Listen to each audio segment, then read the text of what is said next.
All right, welcome to Artcasters 228. Did I get that right?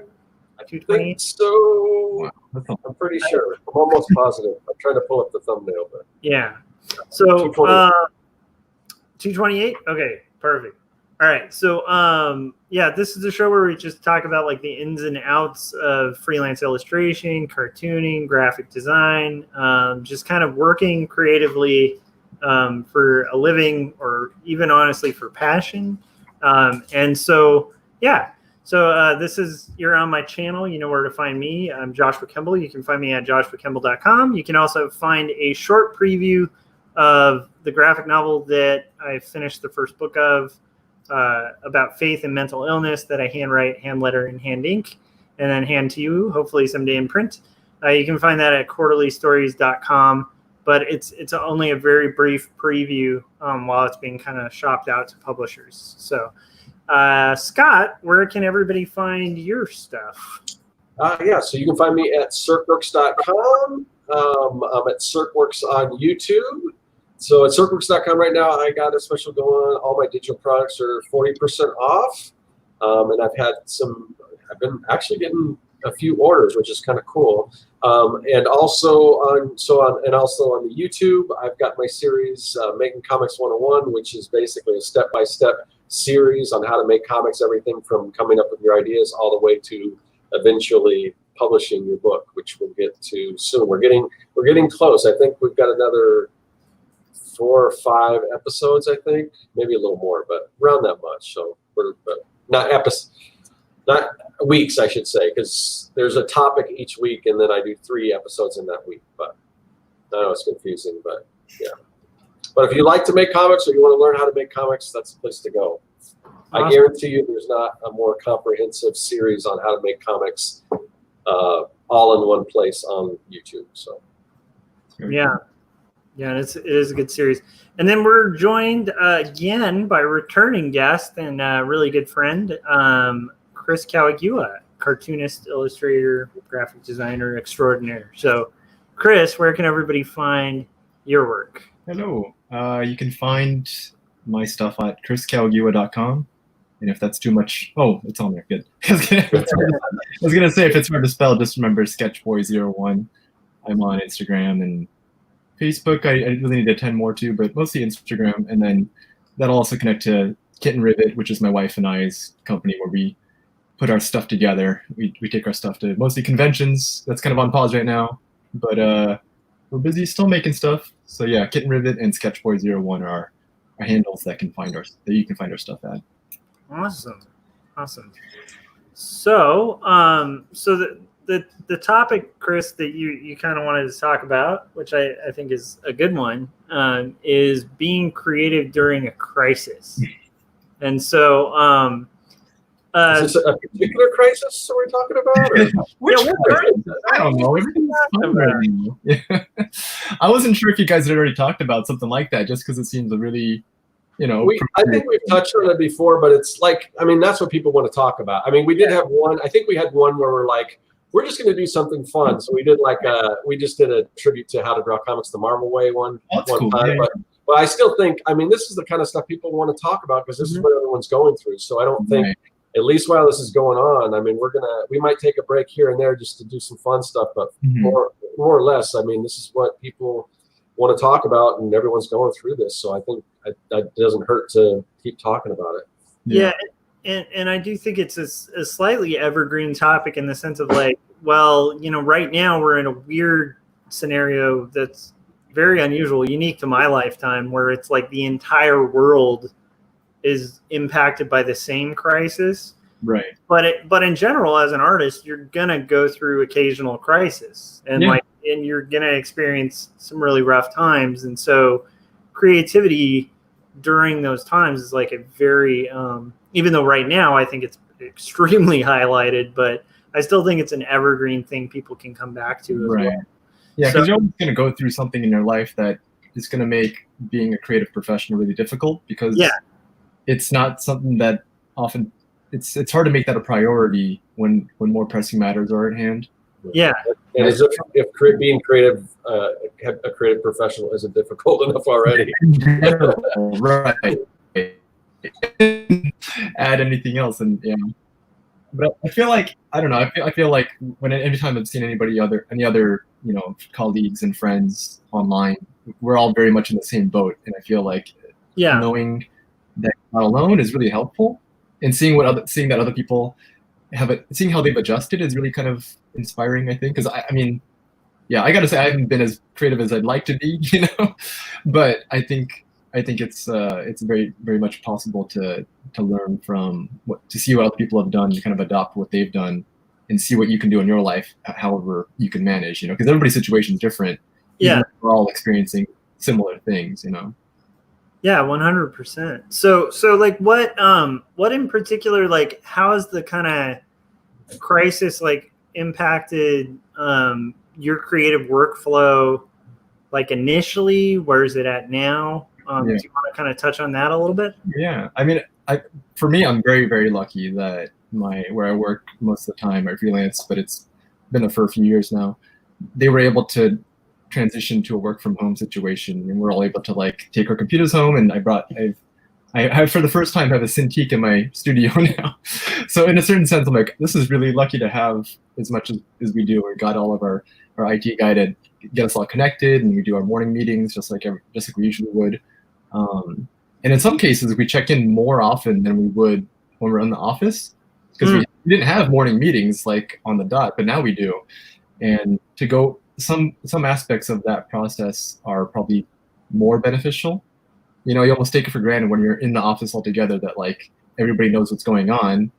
But I think it does kind of help that even if it's kind of sometimes it's redundant, but you cover stuff that makes sure everybody's on the same page. And as a team, I think it helps.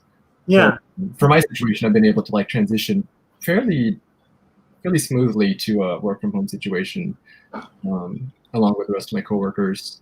So it's been very lucky.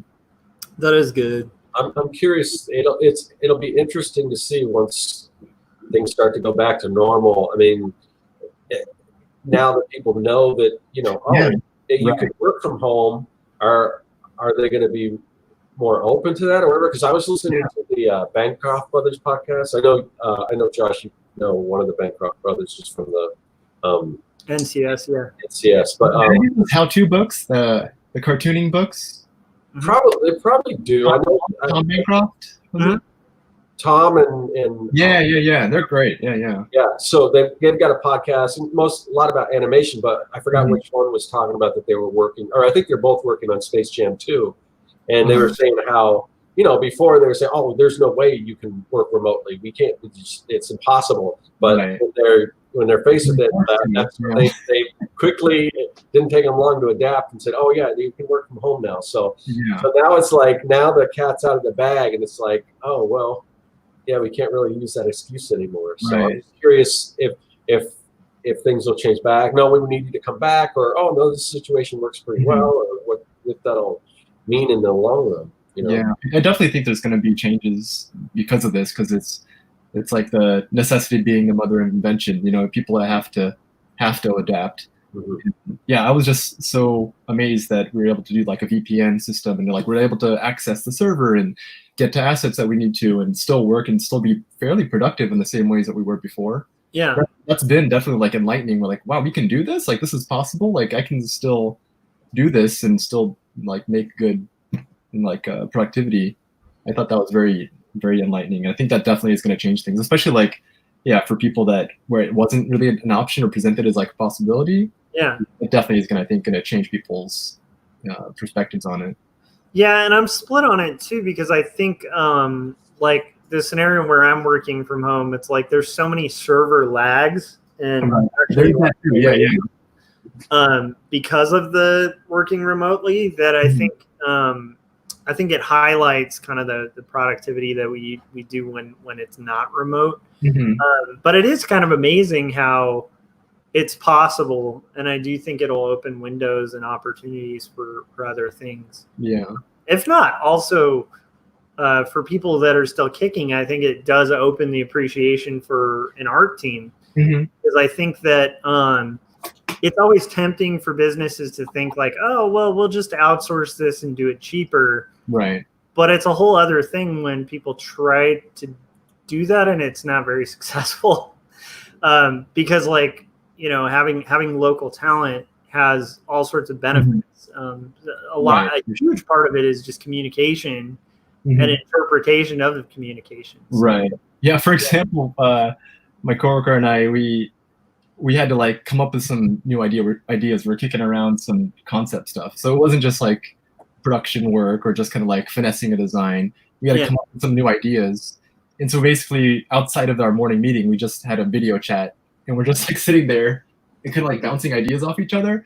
And it was funny because like that you need though, you know, that we realized both of us were missing that so much, the collaborative aspect, because we would do that in the office. We'd like mention some things like, how about this? How about that? And I would find myself like scribbling something on a Post-it and like showing him on the camera, like this. And it's like, and it's funny because we came up with so many really good ideas because like I would say something, I would sketch it as like, oh, that's not what I meant, but I thought it was this, and I would be like, yeah, that's better, you know, and that type of like collaborative fuel and fire that was missing. Like we hadn't had that in a long time. And like, man, I miss this. Like we hadn't done that because we could have done that in the office really easily. So certain things definitely. Yeah, you really need to be there and have that spontaneity of like, especially if you're trying to be creative and coming up with like conceptual pieces and yeah.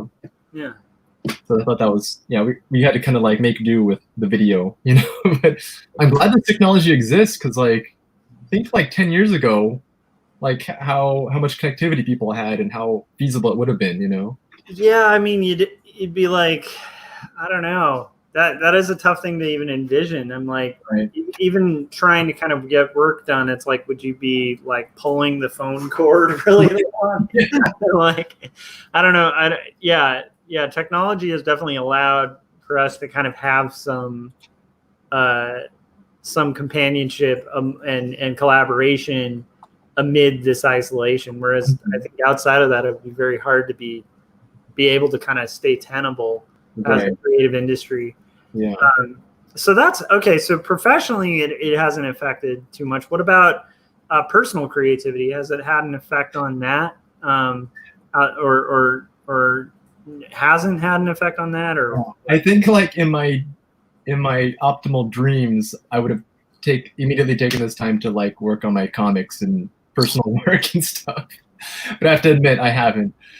The thing I have been doing is really getting into home improvement stuff. Oh, really? I learned how to fix my fridge. I fixed the bathroom door that's been squeaky. I'm building a tiki bar. It's kind of ridiculous. So I think it's, for me, when I'm like done with the workday, I felt like to have that sense of completion or like accomplishment. Yeah. I wanted to work with my hands, which I haven't gotten to. So it's really satisfying for sure. Because there's all these, I have, my dad was a woodcrafter. So there's all these tools that he still had in the garage. So I've been putting that to use. So it's a different type of creativity. I'm still using my brain, but not using it in the ways I thought I would, which I thought would be sitting down working on a comic. But I haven't been able to get into that. I've tried a few times, and I'm looking at my thumbnails right now. But it's really hard to get into it, you know? Yeah, and I can understand that because, like, at least my own experience from like the telecommuting work is it's odd, but it's a little more. It's kind of weird because it's like relaxing, but at the same time, it's really tense and deadline oriented. Right. No, I've noticed that too. Like some aspects of the fact that I'm home is comforting. Yeah. I've pulled an all-nighter like last week, and I'm like, I haven't done that ever, you know. Yeah. But I'm like, I'm at the thing, and I'm like, I want to get this done, and you know, like it has to happen, and yeah. And it's like I haven't done that in years, and I did that here because I'm at home, and I'm like, well, if I'm really tired, I can just sit on the couch. Yeah, but I was I had a completely similar experience like a couple days ago where there's a thing we really needed for where I work, and it's video editing, which is extremely time consuming. Right. Yeah, you got to scrub that. So it's like timeline. Yeah, so I'm just editing, you know, doing After Effects animations and stuff, and then I look at the clock and it's like 1. Yeah. You know, and I'm like, I wouldn't like, you know, it's been years since I've had to do like a working till like 1 a.m. kind of scenario where I work, and yet here, without that separation. So I do think the downside of kind of the telecommuting thing is it very similar to the downside I felt when I was full-time freelance, where it's like it's hard to divorce yourself from work. Like once you've clocked out, the computer's always there. Yeah, I know. Yeah, the deadlines are always there. Like the emails are still coming in. Right. And it's harder to kind of just be like click and clock out and like not be there. I don't know, Scott. Do you struggle with that with freelance, like the kind of ability to sort of be off the clock?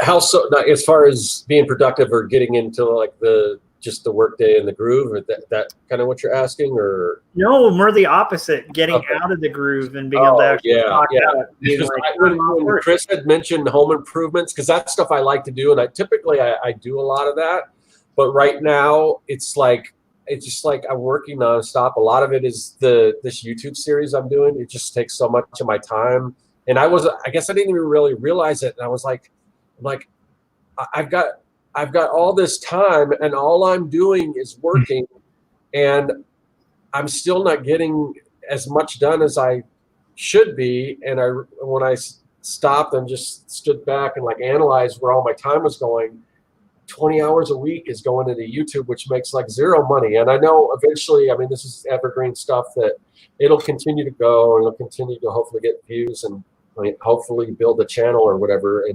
But it's a lot of work and for not any kind of immediate results other than, I keep getting comments like, oh man, this is great. Thank you so much for doing that. And that helps push me along, but I'm so happy that I'm kind of getting close, because my whole thing was, I am really going to like double down on this. I'm going to put more production value into this series than I've ever done on anything on YouTube, thinking that extra work was going to, maybe kind of, jumpstart the channel, or not jumpstart, but maybe kind of, start growing the channel a little more, when in fact it's still it's still the same kind of steady growth as it's always been. So it's like, but when I set out to do something, I have to see it through. And said I was going to do this, I'm going to do it. So now that I'm getting closer, once that wraps up, then I can get back into a normal sort of YouTube channel or YouTube production schedule, and hopefully start working on stuff. But yeah, I kind of segued all over the place, but I like there's so many things that I do want to do around the house.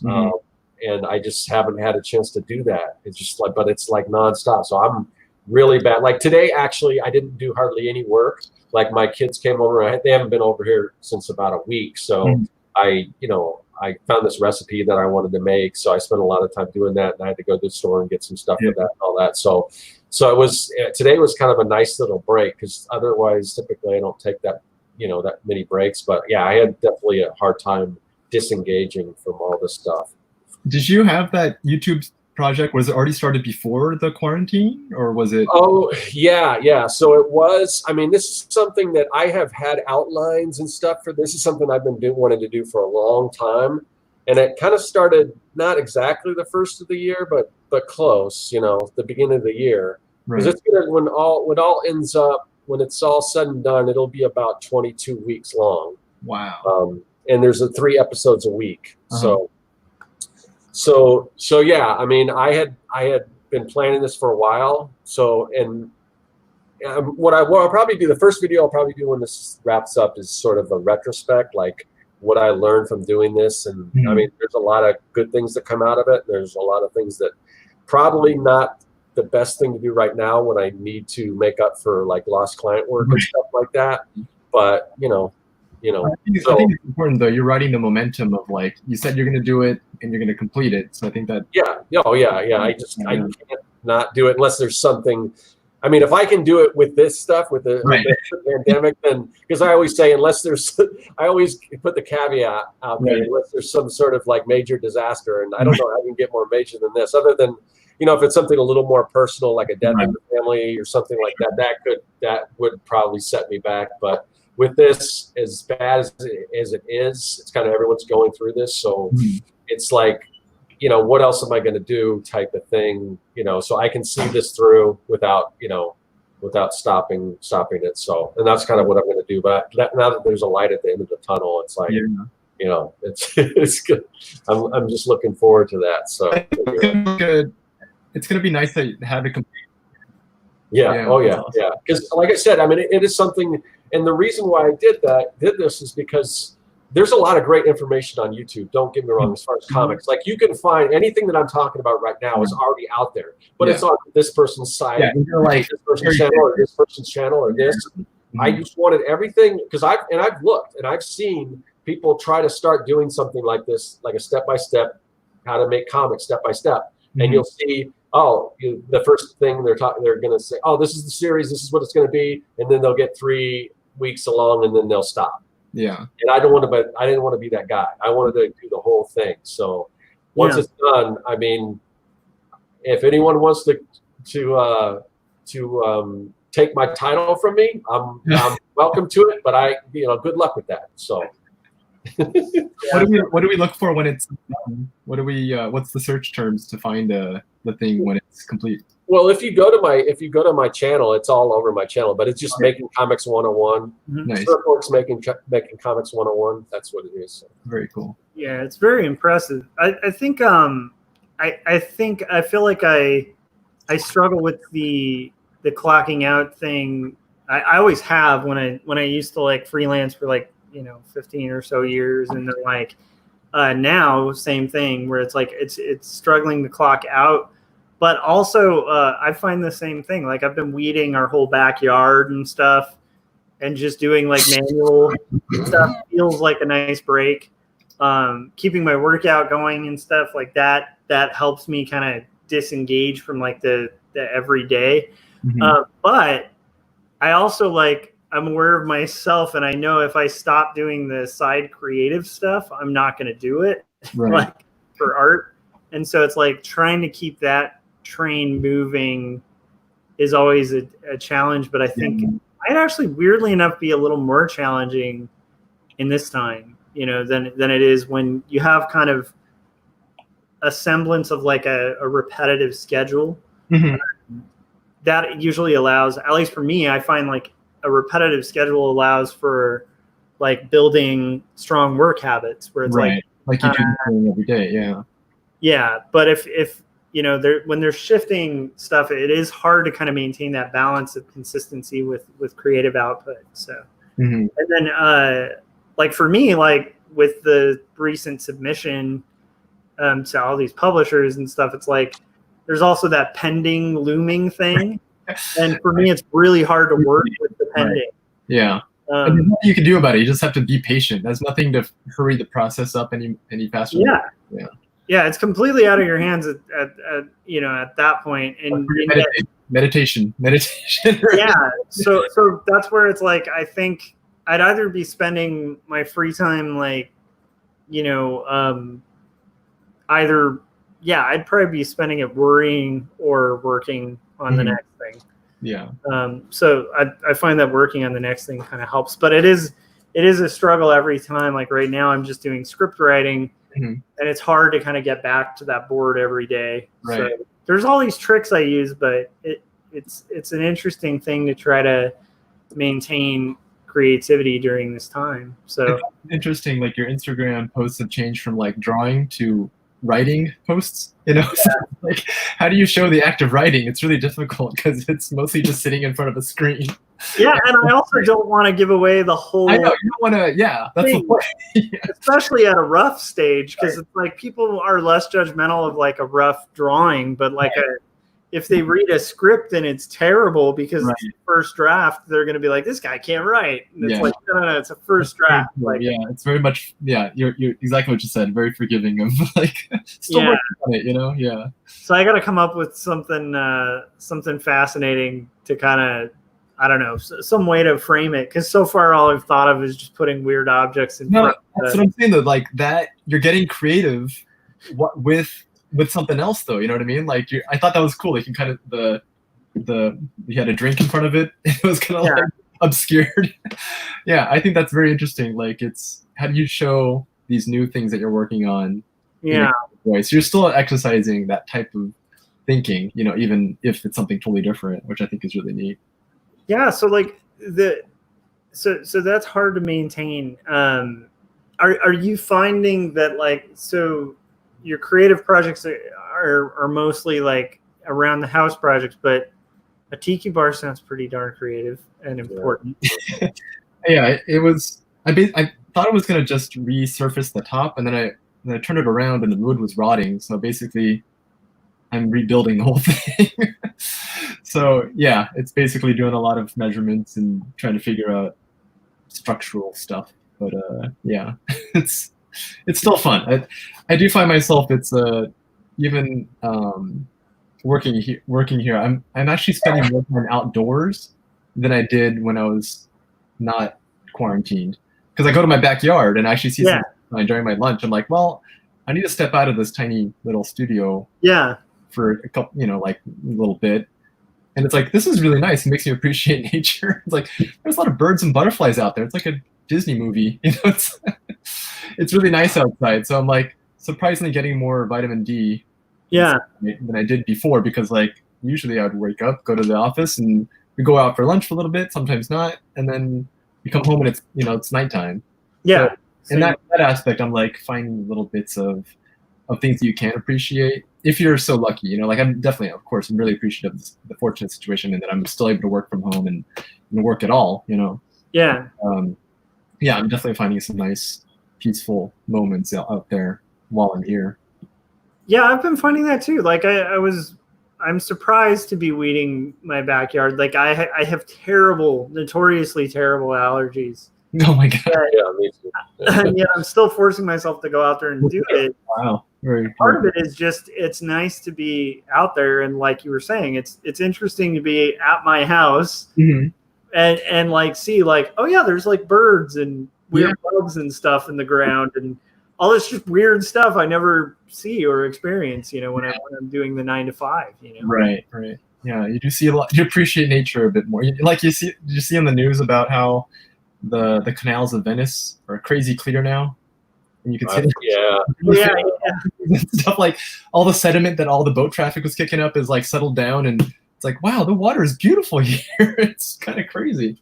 Yeah, there was satellite images from Wuhan from before, and then like it was like 2 weeks after the full shutdown of Wuhan. Yeah, like this area that was just this giant kind of brownish, grayish spot of just total toxicity in the air. Right. It's suddenly like clear blue skies and beautiful vistas. So it is kind of amazing.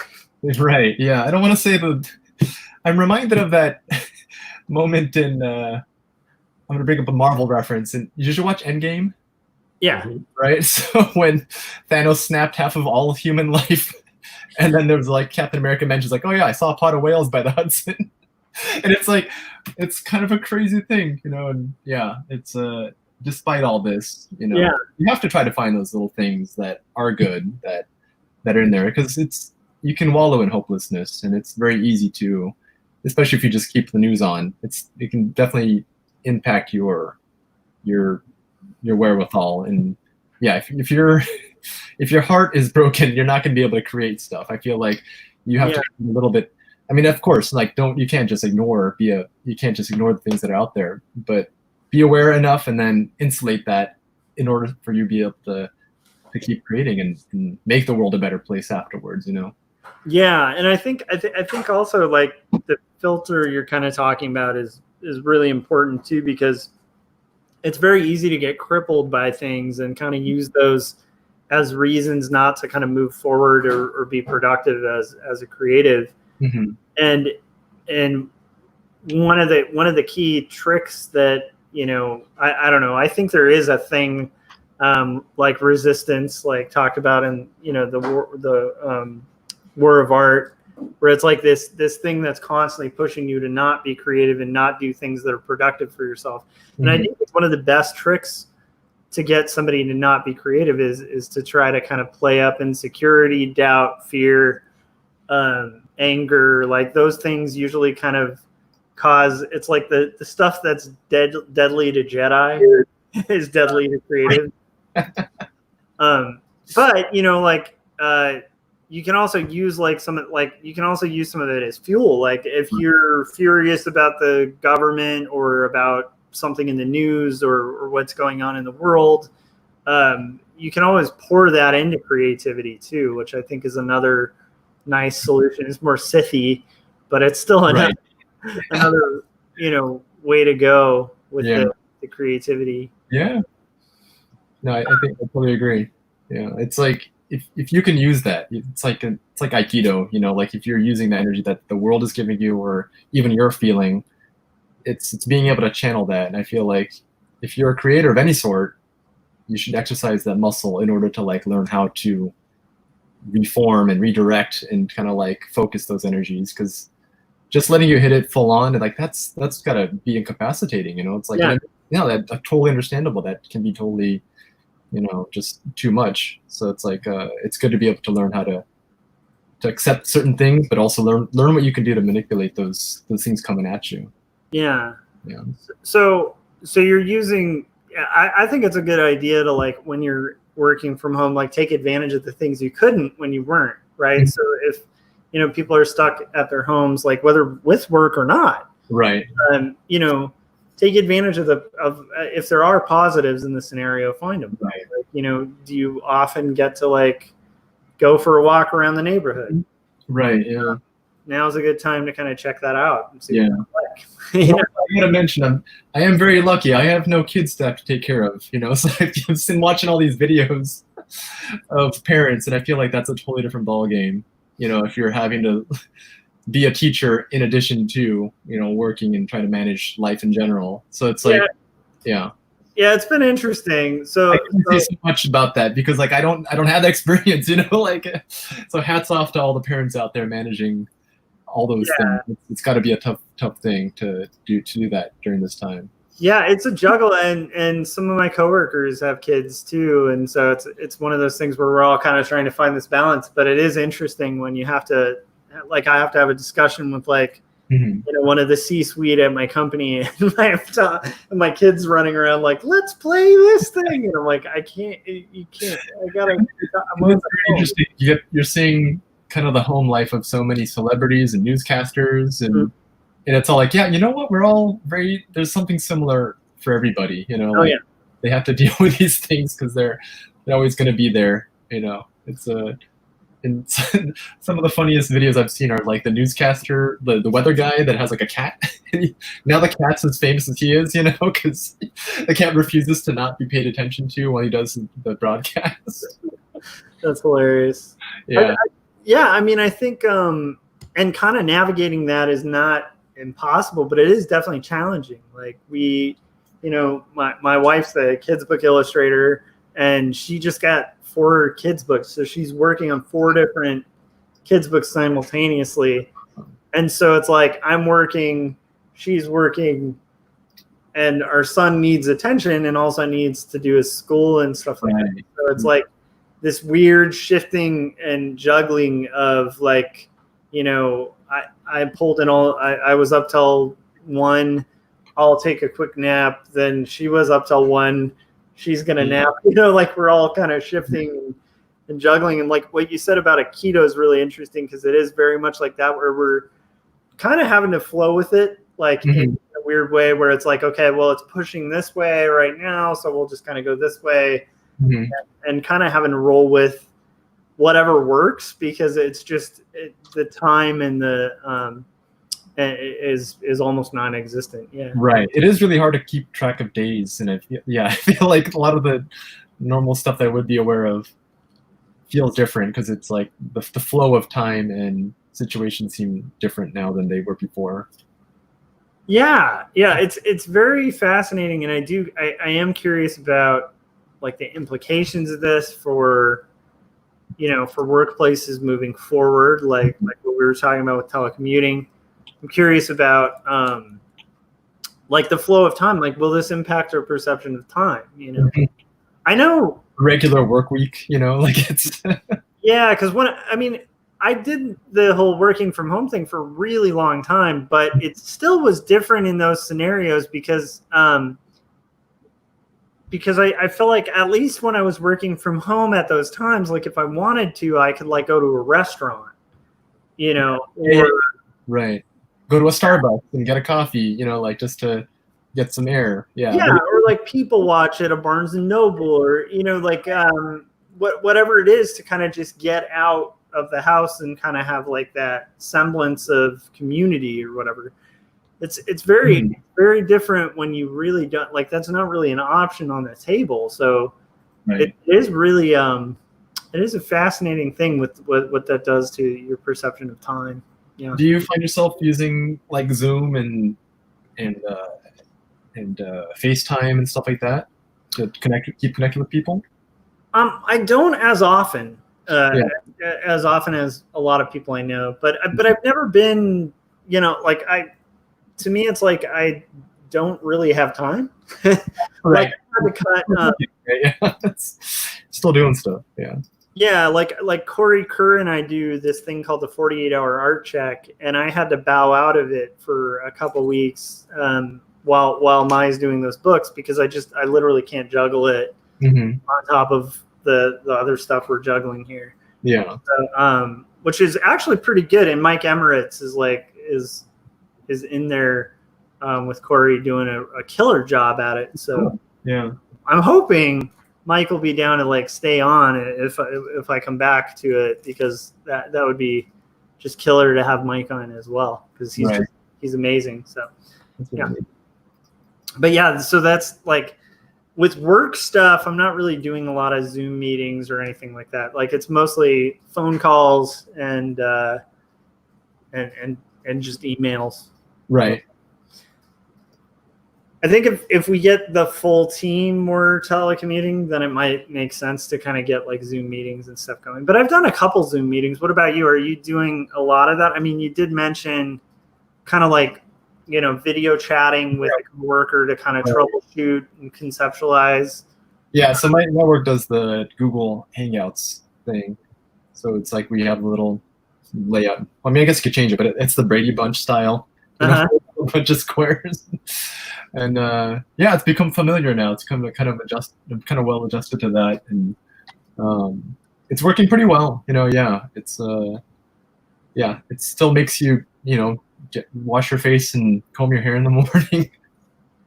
I feel like those types of things are psychologically probably good for you to have, even if you're not having to meet people face to face. Just a routine of like, well, you still got to take care of yourself. You don't want to just let everything go, because it's not just going to be overly comfort to the point where you're not going to be, because you're still working, you know what I mean? Like, I feel like it helps to have that, for me at least, to go into work mode and to be able to focus and still put some pants on, and yeah, I agree with you, except on the pants. I think you should I'm not going to say pajama bottoms for your pants right now. So I'm good. I'm good. It's the sun's down. I'm be comfy. Yeah. But I do think there's truth to that. Scott, you've been freelancing like much longer than this whole crisis. It's like, do you find that like that it helps to kind of like get up, shower, shave, like, Yeah. I mean, my routine is basically I get up. Right now it's 6, which should be 6 all the time. But when it's wintertime and it's still dark out, sometimes I might sleep until 7 at the latest. But usually I'll get up at 6. I take my dog for a quick like half-hour walk while I water my grass, because when Chris was talking about doing his yard work, the problem is now that I'm trying to get my grass to grow, but when now that I'm watering the grass and the ground is soft, she just wants to dig in there. So I don't know. It's like a constant battle. I don't know if I'll ever get it to look good, but I still want to try. So the only time I can water my grass and not have her out there when the sprinklers are on digging and stuff is when I take her out. So I set the timer for about 20 minutes or whatever, go take her for a quick walk, then turn off the water. Then I go and I jog for about 5 miles. And then I come home, do a little workout. By that time, when I'm done with that and I'm showered, it's about 9 o'clock, which is typical, what most people start their day at. So that's kind of my routine. Yeah. And yeah, I mean, I really recommend just getting up, whether you work out or whatever you do, have some sort of a routine. And yeah, put some clothes on. I mean, it's like I basically have like I don't do the sweatpants thing, but I've got like one pair of shorts, because all the clothing stores aren't open. I would probably go get some more shorts. So I probably wear the same shorts for about 2 days in a row and then wash them. And then, so I'm constantly wearing the same shorts until I can get some new ones. But yeah, there's that, and then but I'm always at least getting somewhat dressed, Besides, yeah, that was the jeans that I had before. I wasn't expecting that I wouldn't be able to go buy clothes. So I guess Walmart is open. They might have some pants or something, but yeah, it's way too now. It's already way into the triple digits here. So I mean, it's I can't be wearing jeans and stuff. But yeah, that makes sense. It's a weird thing. That was a hard lesson learned for me when I first started freelance, like years and years ago. At first, it was really hard for me to get in a routine where I'd wake up. Like at the time, I didn't have a beard, so I'd but I'd go like a week without shaving and just really kind of not worry about too much like personal upkeep outside of showering so I didn't smell or something. But outside of that, I wasn't really concerned about doing my hair or combing my hair or anything, because I'm like, I'm not going out, but I did find very quickly that affects your own at least for me, it affected my own personal morale when I was working. And what I didn't realize is a lot of those restrictions and things that are put in place at workplaces, about hygiene and professionalism, have more to do with your own personal morale than the morale of the people around you as well. Because it's what's that old saying? It's dress like the job you want to have. It the way you dress, the way you're kind of maintaining yourself is going to affect your own kind of mood, I think. At least for me, that's what I found. So luckily I've learned that lesson slightly. So now during this, I'm doing better with it. But I still do have, moments where I'll just, I work in my PJs most of the day. I'm not wearing anything but PJs, PJ pants, unless I have to work in the yard, and then I'll put on some old jeans that have holes in them so I don't get my new nice jeans messed up.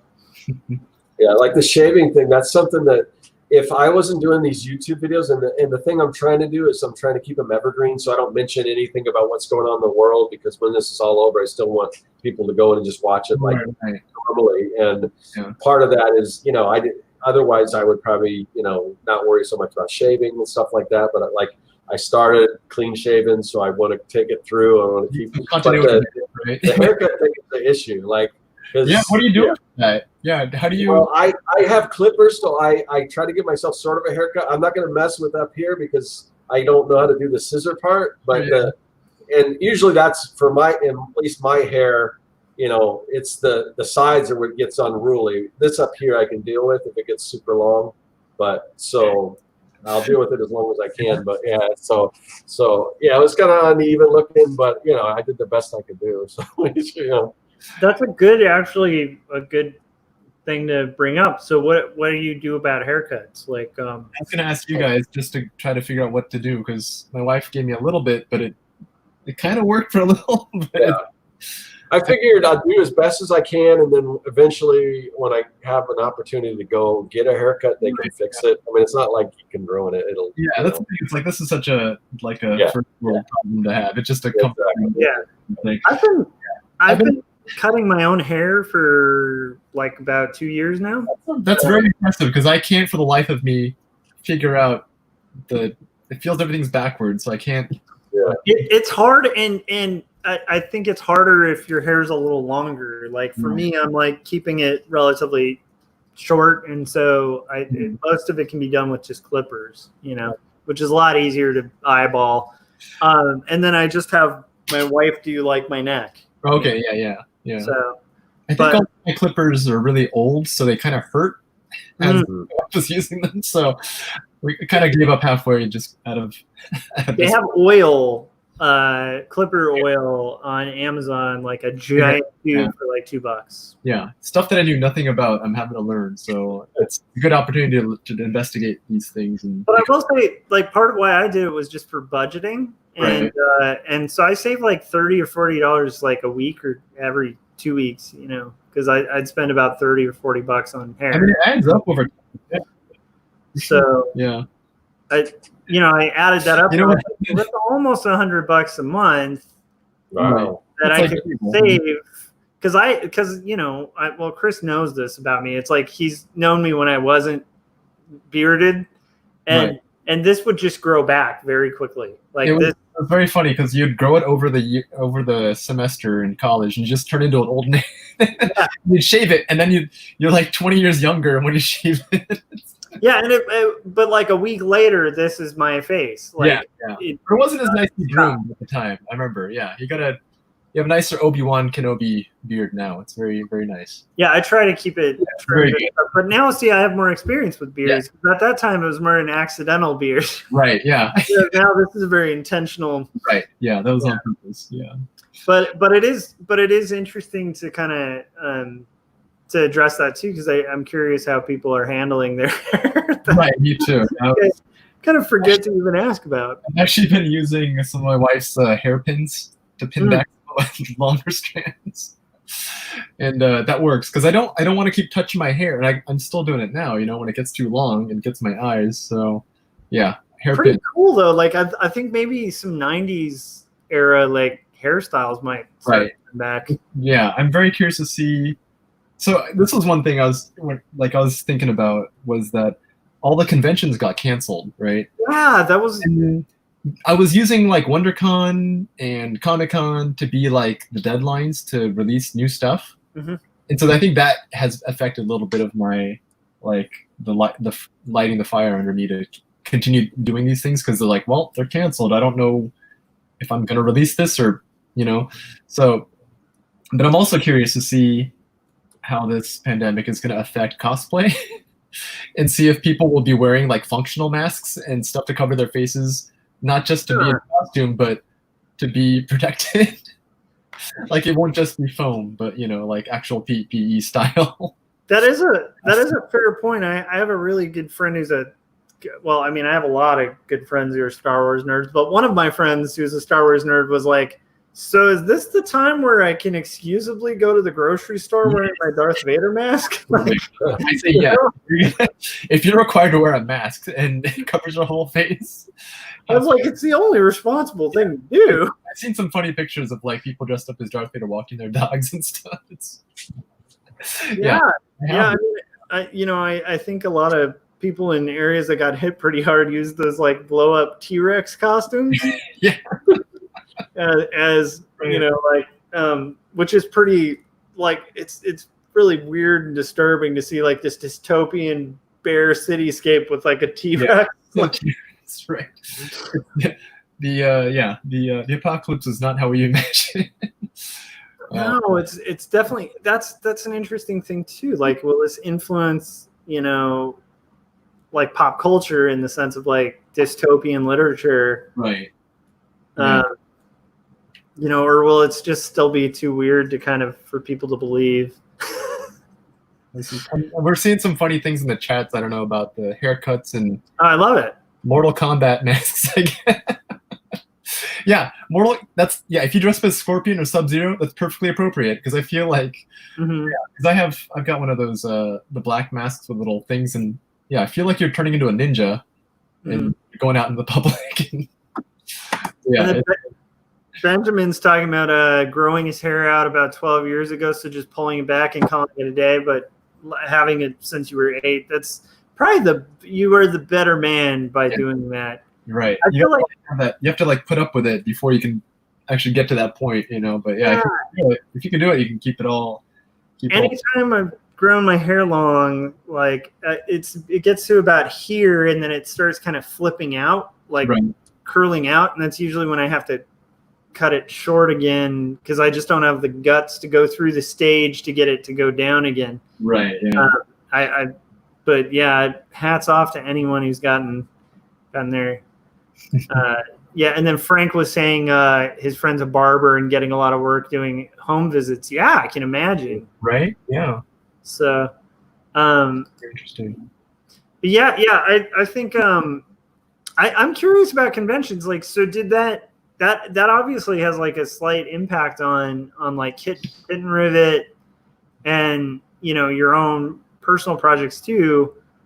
Just not having that avenue because you kind of hustle conventions, like that's one of your main things. Yeah. So has it been weird to kind of put those on pause? Yeah, definitely has, because like it's like our usual place to like reconnect with friends that we haven't seen and other colleagues and stuff. It's such a part of our usual like yearly thing that we do, both San Diego and WonderCon, and we were trying to go to other places too this year.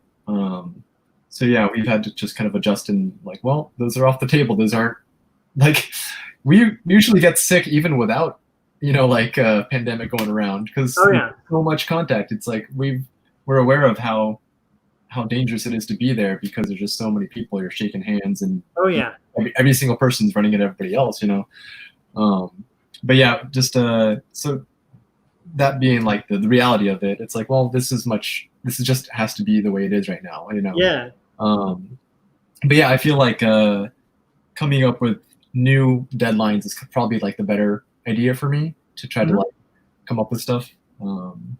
So yeah, I feel like I was going to say a couple of things. First of all, have you do you have an online store, and have you seen any kind of uptick on online sales? I've noticed that with me. I just read a post from Thomas Clemens, who does a webcomic called Robot Friday, among some other stuff. And I guess he had lost his job with all this stuff. And he was saying how, and he was doing a lot of conventions, but he was saying how just in an effort to promote his other stuff, how surprised he was that people were buying it and stuff. And that he said he should have been doing that kind of promotion all along. Right. But I guess, and like I said, I haven't really been promoting any of my stuff other than just like in the beginning of this thing where I said I've got a discount and everything, but I've been getting more, orders and stuff, especially with the digital products because of discount and stuff like that. But yeah, I feel like fans are aware of the fact that like there's no convention and they do miss it as much as we do, Yeah. There's a few groups I've seen on Facebook pop up, like canceled convention group, and people post about stuff that like, I'm looking for cute stuff. I'm looking for, like science things. And it's very interesting. So people can chime in with like, I got this and check this out. And so they're virtually kind of browsing the tables at a convention. Yeah. And I've seen a few people do virtual comic conventions and stuff like that. And so, I mean, that's cool. The other thing is, usually, obviously, when you do conventions, you got to have new products and stuff. And with more time, this is a perfect opportunity to, start building up, some new products. So when things start to open up, you're going to have all this new stuff. And, I'm curious to see. It's obviously with conventions, like you mentioned, it's going to be a lot longer. I mean, there's certain things that are going to open up before. I think conventions have to be one of the last things to open. Just like you said. Just a difficult thing to manage. There's so many variables, and I mean, ConCred was the thing before, like you said, before coronavirus. So I mean, it's just not, I just can't see it anytime soon. Even I would think even within this year. I don't know, but we're still on the books for one show, but it's actually international, and it's the first one we've ever applied for international. Right. I don't know if you know, it's one in England, Thought Bubble. Oh, okay. We got accepted, but it was like after they closed down everything here. I'm like, should we even try? So we're still there. So I mean, but it's at the end of the year. It's like in November. Yeah. So we'll see. But I'm like, it's so hard to predict. Like, but that's international travel. Who knows? Yeah. We have a very. So have you lost any money? Well, I mean, you're going to continue to do conventions once it opens up. So I assume anything that got canceled, you'll have a credit or something. But for me. Yeah. They said that they'll roll it over to next year. Yeah. So for me, I kind of got lucky because my last year at Phoenix Comic Con, I just decided that's going to be the last year that I'm doing this unless they invite me back as a guest or something. They pay my way because it just, you know, it was profitable, but it was just the amount of work that went into it. And, Right. you know, so I decided, because, you know, at the end of every year, you have to re-up for the next year. And if I would have re-upped, sure, maybe they give me a credit, but, you know, I mean, I kind of decided that I wasn't going to do it. So, I mean, so when this year rolled around, it was like, oh man, I guess I made the right decision. Right. Yeah. You know? Because I just wanted to just kind of double down on the digital stuff, and you know, because you know, part of the problem was I didn't really do a lot of fan art, so I mean, it was a struggle to kind of do conventions for me anyway. But yeah, I think I did. Oh, go ahead. Oh, so like I was gonna say, I was just gonna echo what Scott was saying about. Yeah, I did notice a noticeable uptick in my Etsy sales, because I think people were aware of, like, right during the time that WonderCon would have been, I think people were shopping online. So yeah, it's really nice to see that, you know. And I think, like, we've been doing the same. My wife's buying a lot of, like, masks, like the people are making on Etsy, and trying to support, you know, not just our friends, but also people who are just doing this just because it's something that people can do. And that is a method of people being creative and still being able to put their talents to use, you know, during this thing, while still being very productive and utilitarian about the whole thing. I mean, I've seen a lot of the print-on-demand companies are doing masks and stuff now, which makes sense. I mean, people need them, and you know, they're set up to do it for the most part. So, I also think a lot of people that are in a unique position where they are still employed and everything, they still, you know, they want to help. It seems like they want to help artists out. They want to, you know, so I think that's part of it too. So yeah.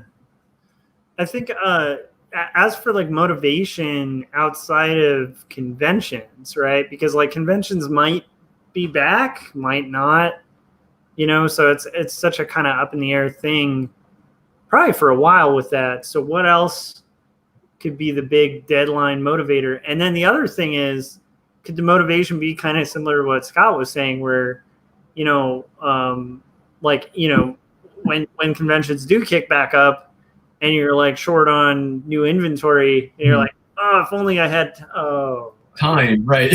Right? Or could that be motivation, or could it be, you know, something further more substantial to that? You know, because we have mentioned that on here too. It's like I struggle to find creative time, but I have realized that this is a unique time where if I don't take advantage of the time to make creative work, like even while I'm submitting, you know, my first book, it's like if I'm not working on my second book script, I'm literally losing that time. And then if I actually get this book deal and it's a 2-book deal, right, I'm gonna need that script. Yeah. I'm gonna look back at this time and be like, I had all this time to work on the script. Why didn't I get it?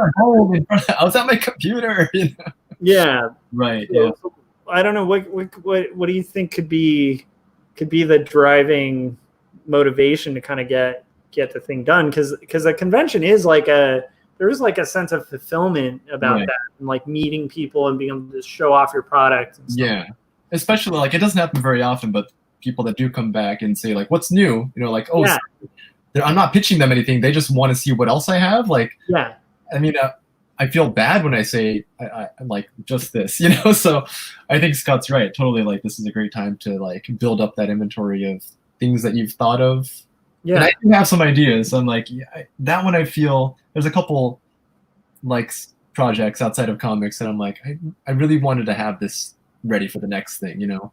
So I feel like I think that's important to be aware that like it's gonna happen eventually. We don't know how long, but you have to prepare for that eventuality of like when we get back to whatever adjusted normal it's gonna be, like you should have something good for people to enjoy, and if it can bring a smile to somebody's face, that's more reason to have it ready for them, you know. I think it's important to like see ahead to like to a brighter future, because it's tough to do it now, but it's like you'll be happy to have it later.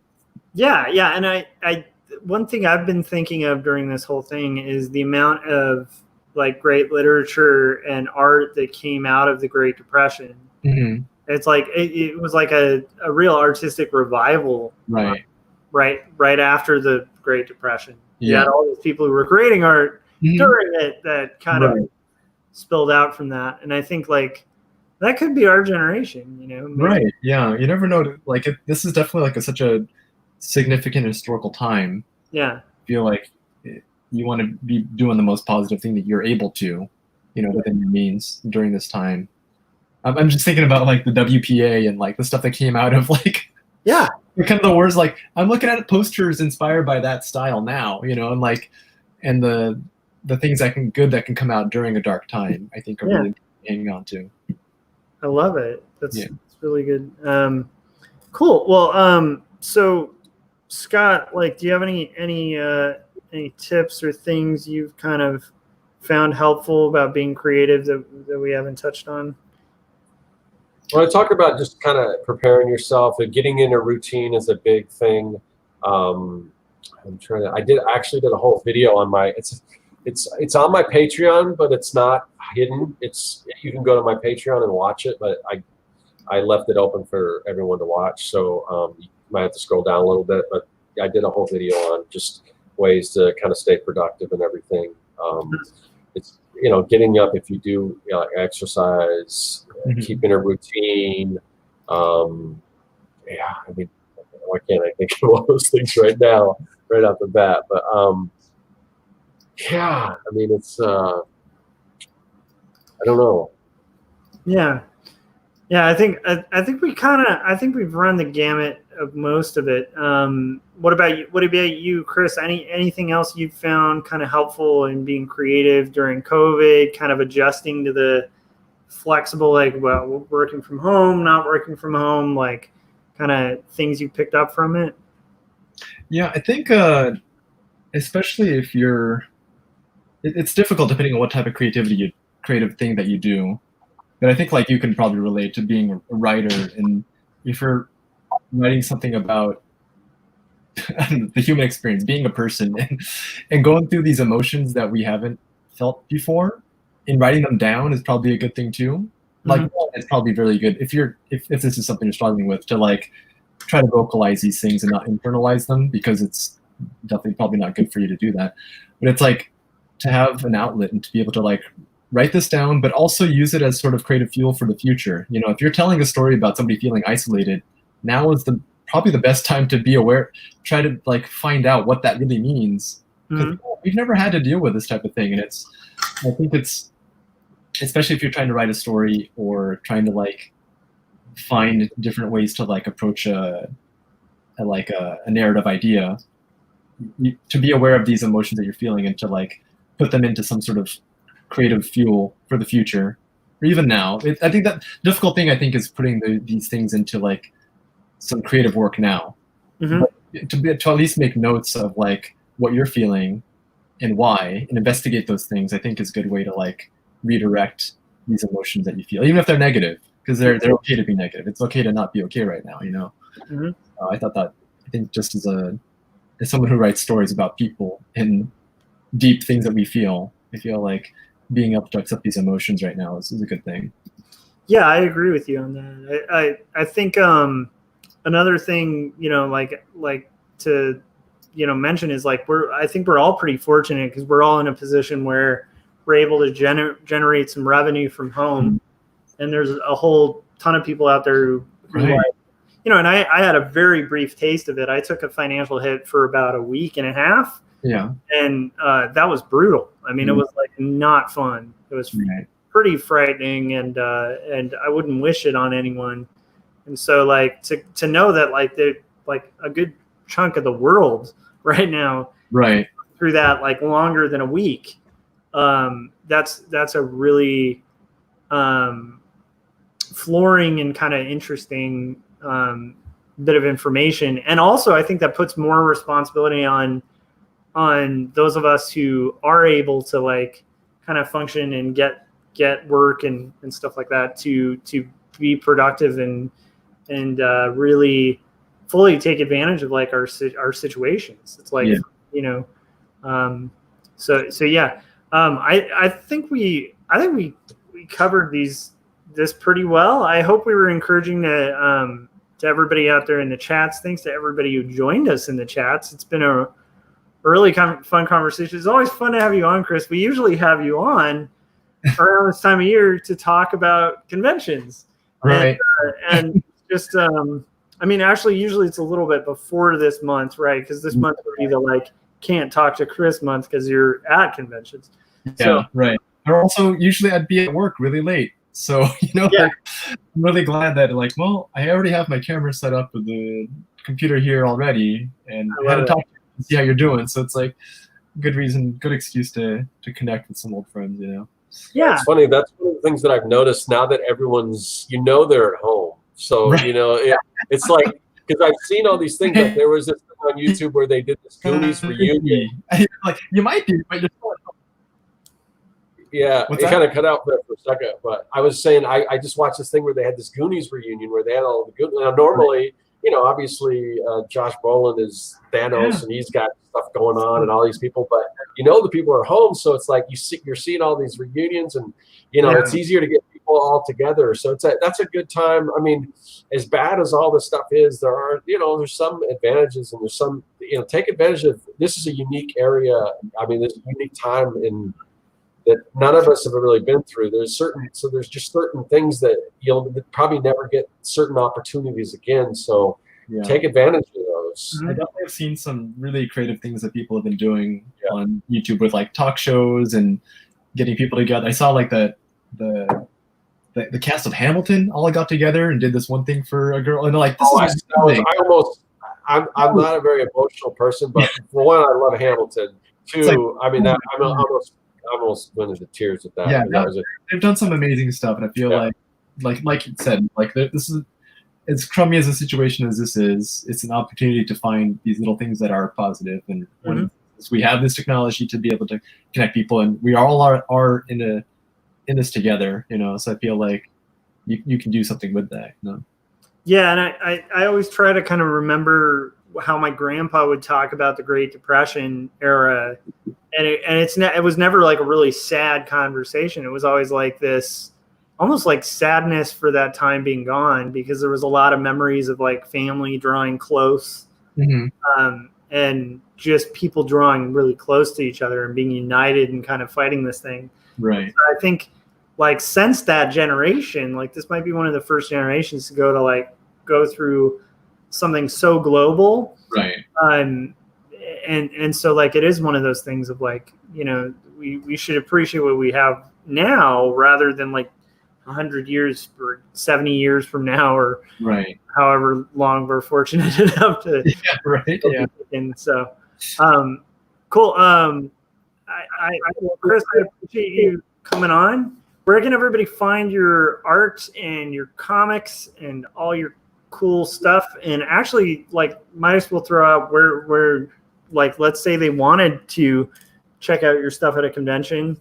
There's no convention. Where should I direct them? So I guess that would be my Etsy for Kitten Rivet.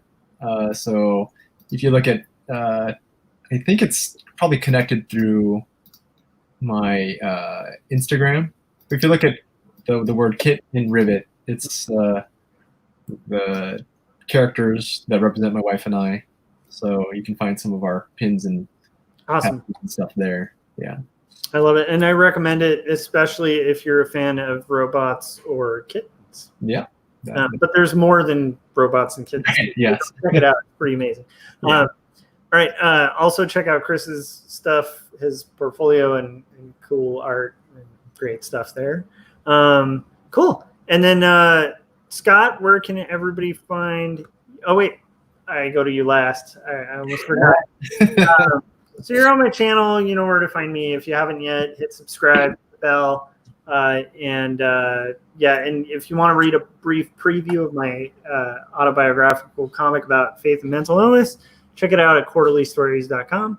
And then Scott, where can everybody find your stuff, and then tell them how they can keep track of this weird ping-ponging thing that happens with our channel? Okay, yeah. So you can find my work at circworks.com. Like I said, all my digital products right now are 40% off. That goes for my digital comics and all my, comic tools and things like that. Also, I have a Patreon, and like I said, if you just want to go there, even if you don't want to sign up or anything, you can still watch that video on basically, tips for, working from home and everything. That's on there. And I'm doing these corn stream things. I got to do another one of those. But for any level Patreon, I usually do like an hour conversation. We talk and do all that stuff. I'll have to do another one of those soon. But yeah, so I got the Patreon, and also, like I said, on YouTube, I've got my series Making Comics 101 on YouTube that you can check out. And yeah, and as far as this thing right here that we do, this Artcasters show, we do it every week, or we try to do it every week, and we've been pretty consistent. Even though I know Josh he's got so much stuff going on. So, and I know he had to kind of pull back on like 40-hour art check, but I'm glad that he's still making time for this and everything. Because yes, so we do it. We try to do it every single week, and then. But it bounces back from Josh's channel to my channel, and that can get a little confusing if you don't know exactly where we're going to be. The best way to figure that all out is to join our mailing list, and there's a link in the description of this video. And we don't spam you or anything like that. Usually about 30 minutes before we go live, we'll send out a link where you can sign up, and then you sign up, and then every week we send out a link about 30 minutes ahead of time, and you just follow that link and you'll know when we're going to go live and everything like that, because YouTube doesn't always notify people. So yeah, that's it. That's how you find where we're going to be. Wow, Scott, I just looked into your Patreon. You got a lot of stuff here. So yeah, I try to so I also have to do a drawing, but I kind of messed up because I didn't realize, because you pay to be a patron, it's illegal. It's against the law to do a drawing. Yeah, so I can give people stuff. I can just say, hey, you're cool, I'm going to give you something. But I'm trying to figure out a better way to do it, because I can't do the random. I can't be random. I can choose somebody, but it can't be random. So I just joined. Awesome. Thank you. Awesome. I wanted to see what all the hubbub was about, and there's a lot. It's cool. The behind the scenes stuff. That's really cool. Yeah. I'd love to get you on when I do it. I'm curious. You should join, because there's a lot of cool stuff in here. And this is really neat. This is super. You do. I've seen, I support a couple Patreons, but not all of them are this robust. I really try. I'm really doing my best to, keep on top of it, just because, I've got a few others Patreons that I've been involved with, and I just joined them just because I want to support the people. I don't really care, but they're not always on top of everything, and I just, if I'm going to do it, I kind of wanted to keep putting stuff out there. So yeah, this is really cool. It really. That's man. There's so Frank was saying if you need a fiery font, you can check out Scott's site. Yeah, I got a few font packages on there too. I've got one called Freezer Burn, which has got they're all comic book style, but I've got Freezer Burn has kind of a hot font and a cool font, like icy, and then a burning one, and then I've got another one called Jeepers Creepers, which kind of has some kind of eerie, kind of creepy fonts to it. So yeah, I'd like some more of those fonts. So we'll see. I got some other ideas for font packages. And they also have word balloons in there that are in that sort of style. So I've got word balloons with flames on them and with icicles coming off of them. So very cool. I love that. Cool. Very nice. Well, so I'm gonna close this out. So we will see you guys. Thank you, everyone in the chats. Thanks for everyone. It's always fun to have you on. We're gonna have to have you back on as well. Hopefully, by the time we have you back on, hopefully we find the cure in this whole thing. Right? Open. Yeah. But we'll see. Otherwise, we might have to do a 2.0 of this same topic, because I think it's worthwhile. All right. Thanks, everyone, and we will see you next week. All right. Bye. Later, everyone. Thanks, everyone in the chat. Thanks, everyone.